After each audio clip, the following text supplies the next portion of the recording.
minute! Who are you? Welcome back sa aking channel. Bali ngayon guys, tuturuan ko kayo kung paano magtanggal ng original sound ng inyong videos. So, let's go!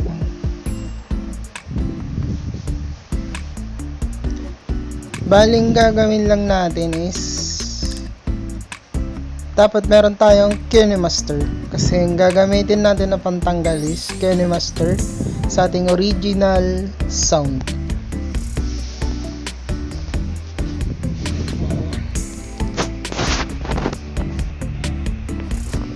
Tatanggalan na natin ng original sounds. Okay.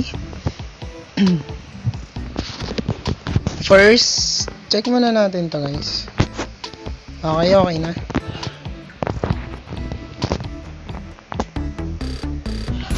Pupunta muna tayo sa KineMaster natin. Click natin KineMaster. And then, gagawa tayo ng project. Okay, media. Siselect lang natin dito kung ano yung gusto nating video na tatanggalan ng ating sound. Tatanggalan natin ng sound.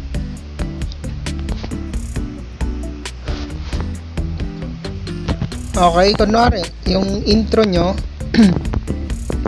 is gusto nyong tanggalan ng original sound. So, baling gagawin nyo lang guys is i-click yung videos. Okay, naklik na natin. Papakita ko muna yung original sound ng video. Okay, play muna natin.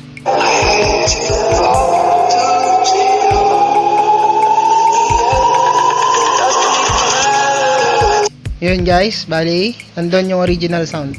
Bali, gagawin nyo lang is click yung video. Yun. Tapos nakita nyo yung icon ng sound. Click lang din natin yan guys. Okay. So, tas makikita niyo dito, meron siyang audio. Pwede siyang palakasin. Pwede siyang pahinaan.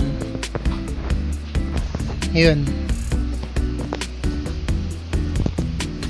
Play. Wala ng sound.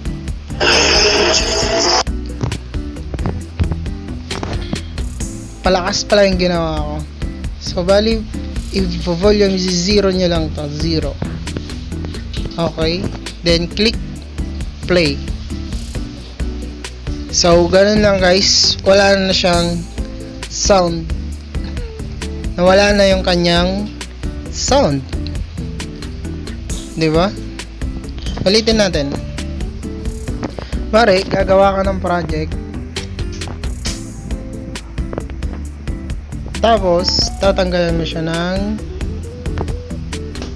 original sound. Click mo lang to. Tapos, syempre, click mo lang yung videos niya. Ito yung original sound. Tapos, tatanggalin mo yung original sound. Click mo lang yung videos. Yung audio icon. Tapos, i-zero mo lang to. Yun guys. Wala nang original sound yan. Play natin. Okay, wala na nga. Wala na pong original sound. So, ganun lang magtanggal ng audio gamit ang KineMaster. Pwede mo nang gawin yung gusto mong ilagay na music or ano yung gagawin mo sa video na yun.